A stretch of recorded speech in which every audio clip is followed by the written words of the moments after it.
महाशय जो कथा आज चिठी लिखिं विकासर चित्र विकल चित्र जो कथा आज दर्शाऊँ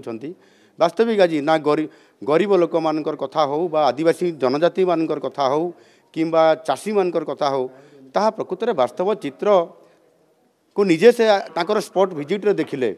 एवं एटा वास्तव चित्र जोटी गवर्नर जोटी आंगुली निर्देश करले से बड़ी पक्षी 5T सचिव पूर्वतन एवं एबे 5T अध्यक्ष हिसाब रे जो कथा से कहउचंती ता वास्तविक तांको विव्रत करिछि एवं ओडिसार विकास चित्र आज नाही आज आउ गोटे मध्य मु कहया पई चाहूची जो थरे कि आपनकर ओडिसा रे शिक्षा क्षेत्र रे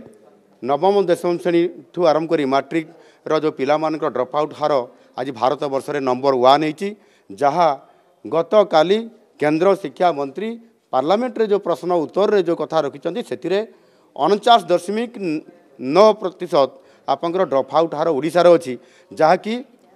भारतर एवरेज रेट होची आपंकर 20% एवं बिहार जोटी सबुठारु अधिक ड्रॉप आउट होता से ड्रॉप आउट हार होची 42%। ओडिशा रे 49.9 माने 50% भयंकर भाव में ये 5T ना रे एवं शिक्षार गोटे रूपांतरण ना रे भंगा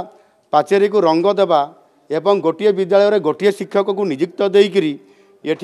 62,000 रु अधिक शिक्षक पोस्ट वैकेंसी रहिबा एटा होउची विकासर चित्र। यही कथा जो 5T अध्यक्ष आज कहउचंती वास्तविक आज महामहिम राज्यपाल तांकर गस्त काल रे जहाँ सूचई दैछंती ये वास्तव होउची चित्र। भारतीय जनता पार्टी तार जवाब मागिबो एवं आगामी दिन में जवाब जदि राज्य सरकार नदेवे ताले राजरास्ता को ओह्लैब से कथा तो जनता जनार्दन विचार करेंगे। वास्तविक किए अंध ये केवल भोट बैंक तैयारी करने जेभली भाव में जनता जनार्दन को ये माने भकुआ बना जाउची आउ सबुदिन कौन जनता जनार्दन कौन भकुआ रहिबे से उचित कथा को जानी पारिले आगामी दिन में तार उचित जवाब देवे प्रकृत में किए अंध आउ किए प्रकृत में ये भोट बैंक राजनीति करुची तार जवाब खूब शीघ्र देवे जो थे कि निजे महामहिम राज्यपाल ताकू प्रमाण करिसेंती।